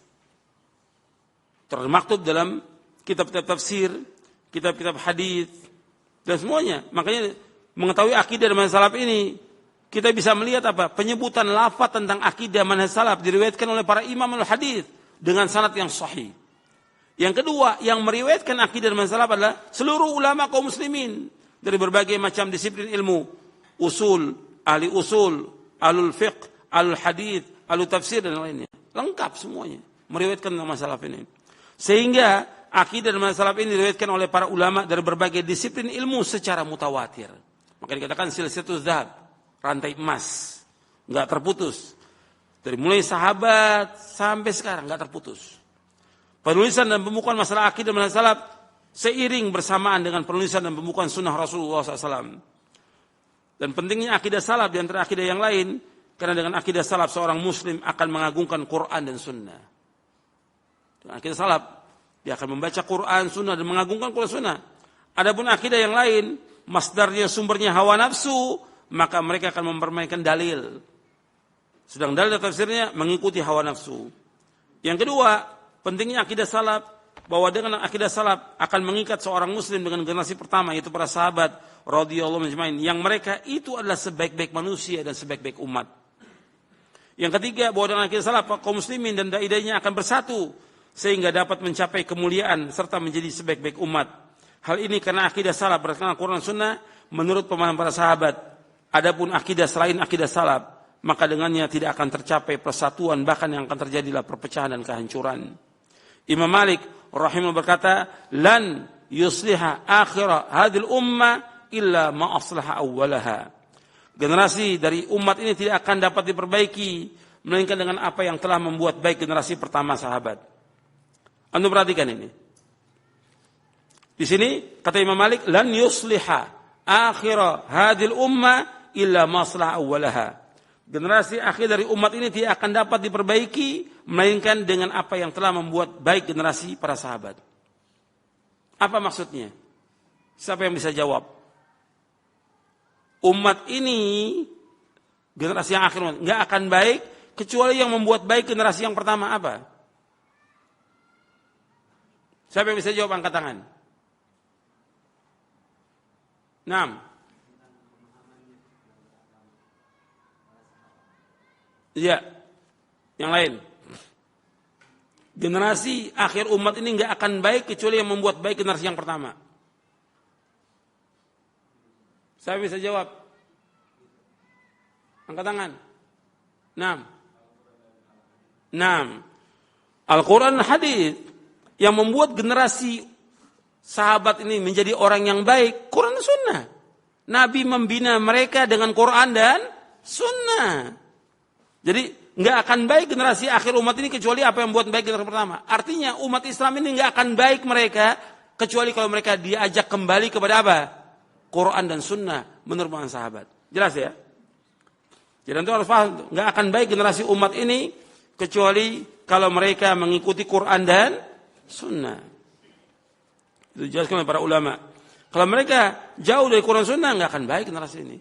Kan yang diusahakan oleh orang-orang kafir, oleh orang-orang zindik, oleh orang-orang munafik, bagaimana umat Islam meninggalkan Quran dan Sunnah. Itu yang mereka upayakan sekarang ini. Yang keempat, akidah salaf jelas, mudah, jauh dari ta'wil, ta'til dan tasbih. Oleh karena itu dengan kemudahan ini setiap muslim akan mengagungkan Allah dan akan merasa tenang dengan qada dan qadar. Nanti tentang ta'wil, ta'til dan tasbih akan dibahas. Untuk bisa lihat di buku ini di halaman ada penjelasannya. Di halaman 220 sampai 223. Di halaman 163 akan melihat nanti penjelasannya di footnote 220 sampai 223 di halaman 163. Kemudian yang kelima, akidah salaf adalah akidah yang selamat. Karena salafus saleh lebih selamat, lebih tahu dan lebih bijaksana. Dengan akidah salaf ini akan membawa kepada keselamatan dunia akhirat. Oleh karena itu berpegang pada akidah salaf hukumnya wajib. Ya, sampai sini dulu kajian kita, mudah-mudahan bermanfaat. Wassalamualaikum Muhammadin sallallahu alaihi wa ala alihi wasallam. Wa akhiru da'wana alhamdulillahi rabbil alamin.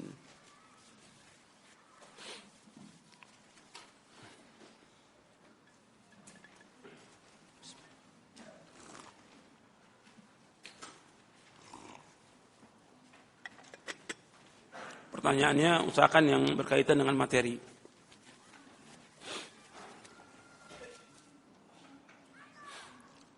Apa yang dimaksud tadi di hadis At-Taif al-Mansurah sampai datangnya perintah Allah? Maksudnya datangnya hari kiamat. Datangnya hari kiamat.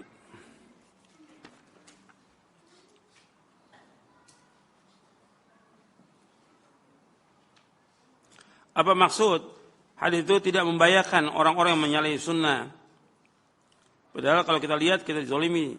Maksudnya nggak akan membahayakan kita mereka menyalahi sunnah. Meskipun kita dizalimi tapi nggak membahayakan tentang akidah manhaj kita, nggak akan bahaya. Selama kita berpegang teguh pada Quran Sunnah fahmi salaf, meskipun orang mencela, menghina, memfitnah, kita dizalimi, selama kita berpegang nggak membahayakan kita. Maksudnya itu. Artinya tetap teguh di atas siratal mustaqim. Gitu. Kecuali kalau kita nggak kuat dengan siksaan manusia seperti yang Allah sebut dalam Al-Quran, kita anggap seperti siksaan Allah.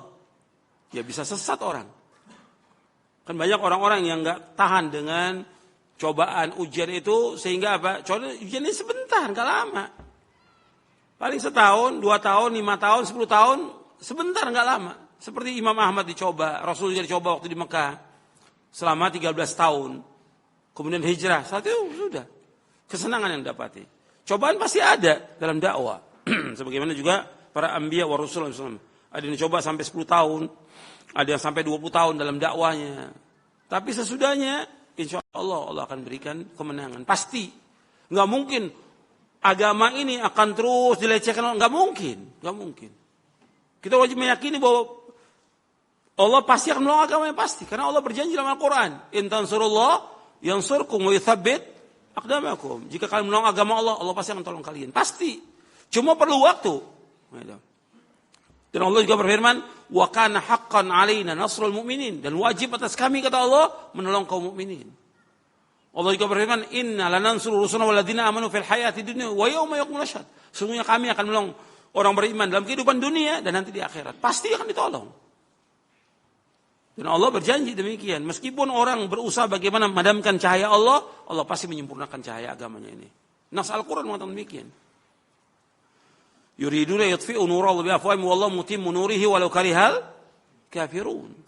Mereka berusaha bagaimana memadamkan cahaya agama Allah. Allah akan tetap menyempurnakan hal ini. Tetap akan disempurnakan. Meskipun orang-orang kafir enggak suka. Apakah dengan orang yang mengikuti Quran Sunnah ini disebut dengan Wahabi? Apa Wahabi itu? Mesti ditanya kepada orang yang nanya ini. Apa Wahabi itu? Jadi Wahabi itu digelarkan atau disematkan kepada orang-orang yang berpegang teguh pada Quran dan Sunnah. Mereka sebutkan dengan istilah Wahabi. Sebenarnya nggak pas kalau dikatakan mereka maunya tajdid yang tokoh yang membawa pertama kali. Artinya memperbaiki kerusakan agama ini terjadi pada setiap abad. Mesti setiap abad, kata Nabi SAW, ada orang yang memperbaiki agamanya. Bukan menjawab yang baru, bukan memperbaiki agamanya. Di zaman abad pertama ada Umar bin Abdul Aziz. Di abad kedua banyak, ada Imam Syafi'i, ada Imam Ahmad, ada yang lainnya, ada Bukhari dan segala macam. Di abad ketiga ada lagi yang lain. Abad keempat ada, abad kelima, keenam Syekhul Islam Ibnu Taimiyah. Abad kedua ada, abad ke-12 yaitu Muhammad bin Abdul Wahhab. Itu tajdid. Pokoknya setiap 100 tahun itu ada orang-orang yang memperbaiki agama. Setiap 100 tahun. Itu sesuai dengan hadis Nabi SAW. Bahwa setiap 100 tahun itu ada orang-orang yang memperbaiki agama. Setiap 100 tahun. Ini mereka berusaha memperbaiki agama. Kan tadi sebutkan bahwa Ahlus Sunnah itu yuslihuna inda fasadin nas. Mereka memperbaiki apa yang dirusak oleh manusia. Jadi mesti ada tajdid. Tajdid ini artinya pembaruan. Orang-orang yang memperbaiki agama ini. Mesti ada, nggak mungkin nggak. Untuk melihat hadisnya di halaman 12. Halaman 12. Nabi bersabda SAW, Innallaha yab'athu lihadil ummati ala ra'si kulli mi'ati sanatin man yujaddidu laha dinaha. Sesungguhnya Allah akan mengutus untuk umat ini pada awal setiap 100 tahun orang yang mentajdid agama mereka. Hadis sahih riwayat Abu Daud, Al-Hakim dan yang lainnya dari sahabat Abu Hurairah radhiyallahu an. Hadis sahih. Tajdid, jaddada yujaddidu tajdid. Tajdid maksudnya Dalam bahasa arti membabarui maksudnya adalah menjelaskan sunnah dari bid'ah, memperbanyak ilmu dan memuliakan pemiliknya, membela sunnah dan pengikutnya, dan menghancurkan bid'ah dan pelakunya, baik dengan lisan, tulisan, pendidikan dan sejenisnya.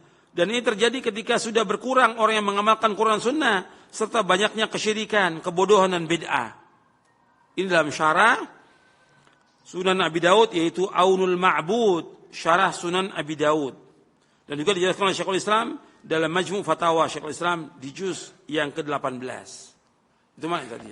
Nah, di antara mujaddid abad ke-12 yaitu Muhammad bin Abdul Wahhab. Namanya Muhammad bin Abdul Wahhab. Beliau menjaddid agama ini karena di Jazirah Arab sudah banyak kesyirikan. Sudah banyak bid'ah. Syirik dan bid'ah itu banyak sekali sudah. Kuburan yang dibangun luar biasa. Kubah-kubah di atas kuburan luar biasa.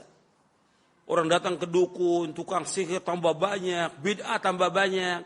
Maka beliau datang untuk memperbaiki agama ini. Maka dibersihkan semuanya itu, kesyirikan-kesyirikan. Beliau bersama Muhammad bin Saud yang mendirikan negara Saudi. Kan Saudi Arabia itu karena Saud yang pertama kali. Awalnya di daerah Diriyah, kecil, di kampung yang kecil, desa yang kecil. Berkembang terus sampai jadi negara Saudi. Dan ini manfaat. Yang tadinya orang banyak berbuat syirik, orang menyembah kubur, beliau dakwahkan. Yang tadi banyak perbuatan bid'ah, beliau jelaskan supaya tidak berbuat bid'ah. Ini namanya tajdid, pembaruan. Dan yang mengatakan beliau mujaddid, itu para ulama. Bukan orang awam, pendongeng. Kalau yang mencela bang banyak yang mencela. Kita bicara orang yang menjelaskan bahwa ini seorang soleh, orang baik. Taunya dia orang soleh, taunya orang baik Muhammad bin Wahab ini. Dari mana? Dari bukunya mereka. Kan kita tahu, seperti kita tahu Imam Syafi'i. Dari mana kita tahu Imam Syafi'i? Dari bukunya. Al-Om, Ar-Risalah. Nggak ada yang terluput itu. Kita mengetahui orang itu ulama baik atau tidak dari karyanya. Bukunya, kitabnya. Kita tahu Bukhari dari bukunya. Imam Bukhari. Begitu terus. Makanya ketika orang ingin mengetahui orang itu dia baik atau tidak, bagaimana? Apa yang ditinggalkan? Bagaimana penjelasan ulama? Nah, para ulama bukan ratusan lagi, ribuan ulama dari zamannya beliau sudah dipuji oleh yang sezaman dengan dia, di antaranya Imam Al-Amir As-San'ani dari Yaman. Kemudian Asy-Syaukani memuji Muhammad bin Wahab. Kemudian setelah itu Rashid Ridha memuji dalam majalah Al-Manar. Semua ulama ini sampai ahli hadis pada zaman ini Syekh Al-Albani rahimahullah dalam tulisan-tulisannya memuji Syekh Muhammad bin Wahab. Begitu juga Syekh Muhammad Al-Ansari dan banyak lagi ribuan ulama seluruh dunia memuji. Artinya ini dari kitab-kitab yang kita ketahui bahwa dia adalah orang saleh, orang baik. Tapi karena mengembalikan orang kepada Quran, Sunnah, menghilangkan kepercayaan kepada kesyirikan, kubur-kubur yang disembah oleh manusia, kemudian juga bid'ah-bid'ah yang dilakukan oleh manusia supaya mengikuti sunnah, nggak senang. Yang pertama kali nggak senang, iblis nggak senang. Yang kedua orang-orang kafir nggak senang. Yang ketiga kuburiyun, para penyembah kubur nggak senang. Yang keempat ahlul ahwa, ahlul bid'ah nggak senang. Nah sekarang bagaimana supaya menjauhkan orang, sebagaimana kata Ibnu Qayyim, menjauhkan orang dari pemahaman yang benar ini? Apa yang pasti sematkan? Wahabi. Wahabi sematkan nggak pas. Karena namanya Muhammad bin Abdul Wahhab, mestinya Muhammadi. Kalau nisbahnya mesti Muhammadi, bukan Wahabi. Tapi karena ada kelompok yang sesat pada abad kedua Hijriah. Ada kelompok sesat namanya Abdul Wahhab bin Abdurrahman bin Rustum.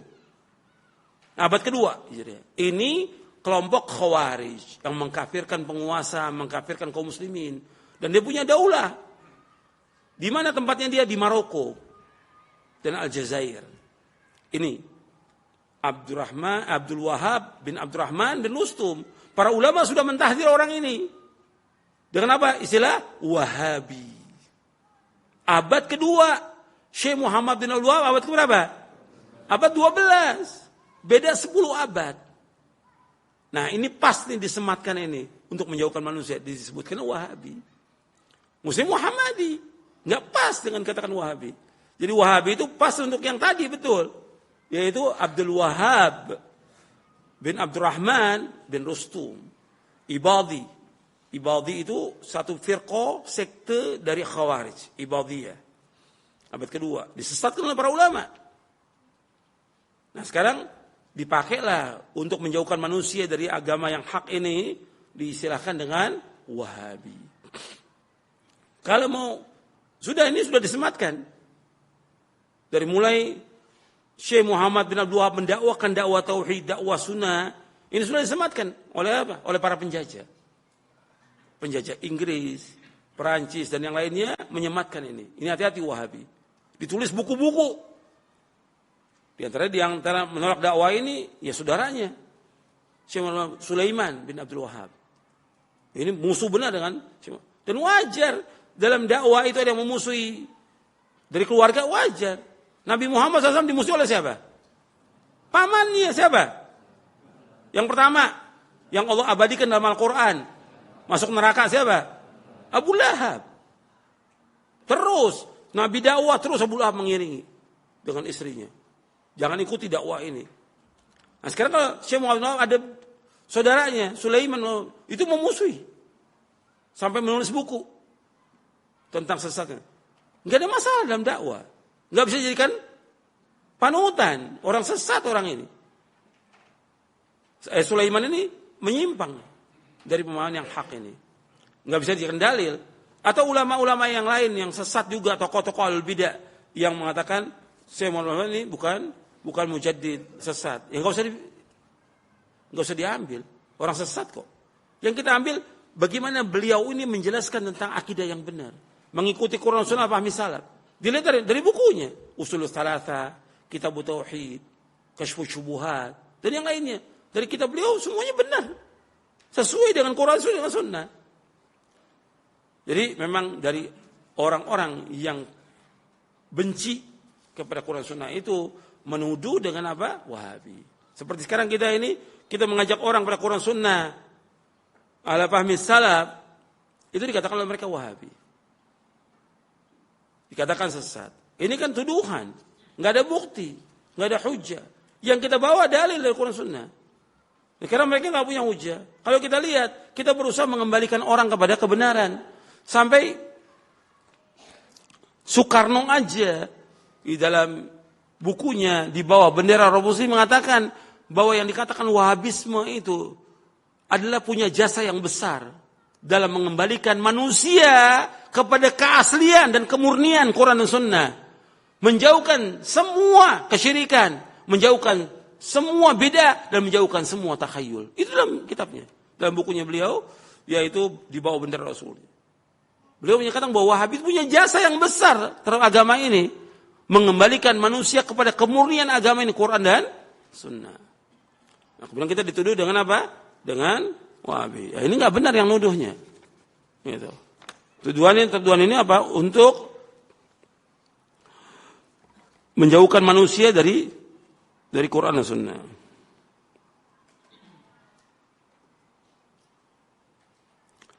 Pada kajian 2 pekan yang lalu dibahas tentang kewajiban melakukan amar ma'ruf nahi mungkar.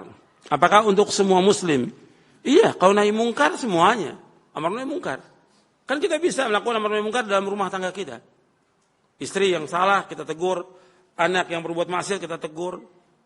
Kita suruh dia sholat, maka kita biarkan. Enggak bisa kita biarkan, harus suruh.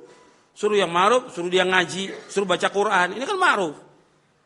Kita katakan enggak boleh kamu maksiat, nggak boleh berbuat kemungkaran, nggak boleh berteman dengan teman yang jelek. Ini nahi mungkar. Semua menurut kemampuannya. Tapi untuk mendakwakan yang hak ini adalah orang-orang yang berilmu. Dakwah dalam artian kita mengajak manusia apakah dalam ceramah, ini harus orang yang berilmu.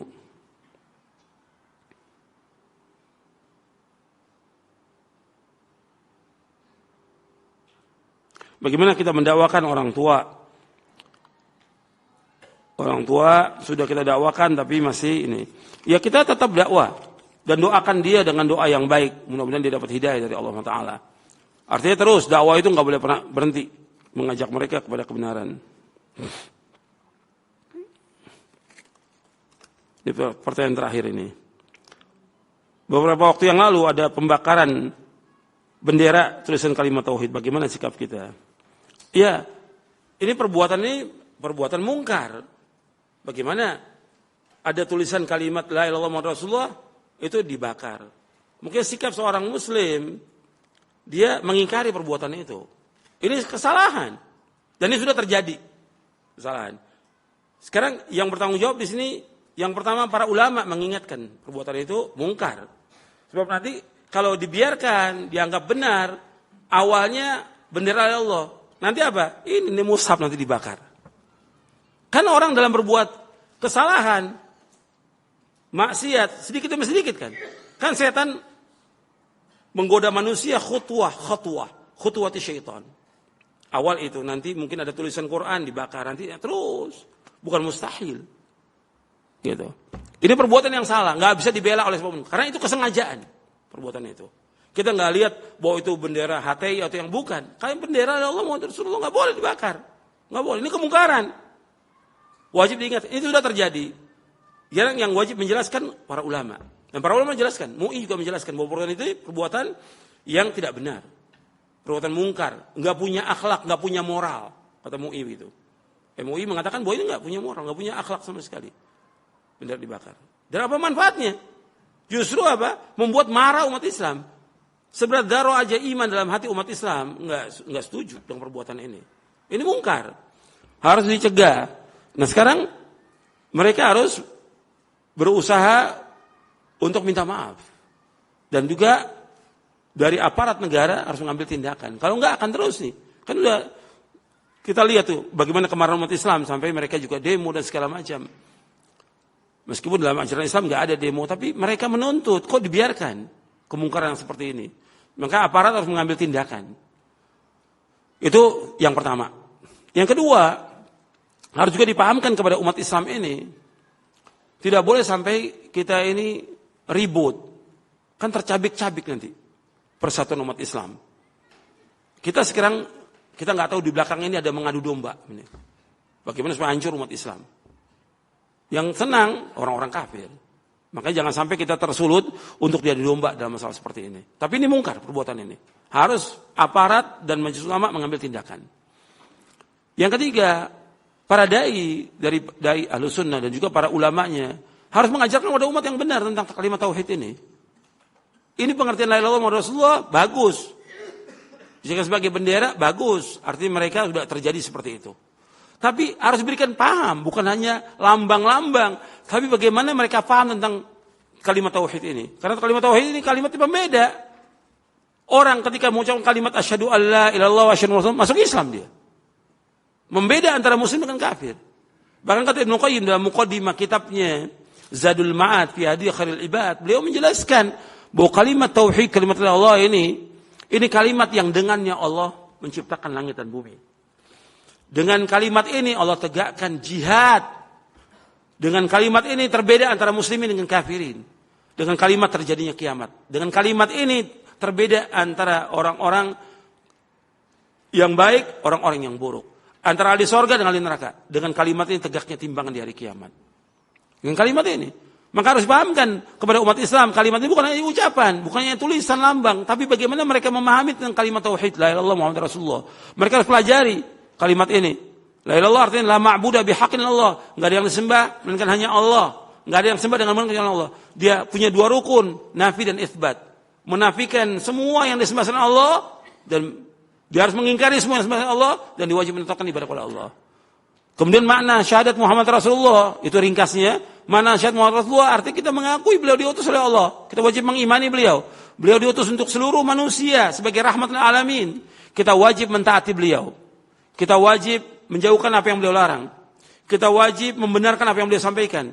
Dan kita wajib beribadah apa yang beliau syariatkan. Ini makna syahadat Muhammad Rasulullah. Ini harus pahamkan kepada umat. Umat enggak paham. Karena mereka melakukan perbuatan syirik dan bid'ah karena tidak paham dengan kalimat apa? Kalimat tauhid ini, la ilaha illallah Muhammadur Rasulullah. Mudah-mudahan yang saya sampaikan bermanfaat untuk saya dan untuk sekalian. Dan mudah-mudahan kita diberikan hidayah taufik oleh Allah untuk dapat memahaminya, meyakininya, mengamalkannya dan juga mendakwakan kepada keluarga kita. Mudah-mudahan kita ditetapkan, dikokohkan oleh Allah di atas Islam dan Sunnah sampai kita diwafatkan oleh Allah Taala. Wa sallallahu nabiyana Muhammadin sallallahu alaihi wasallam, subhanakallahumma bihamdik, asyhadu an la ilaha illa anta astaghfiruka wa atubu ilaik. Assalamualaikum warahmatullahi wabarakatuh.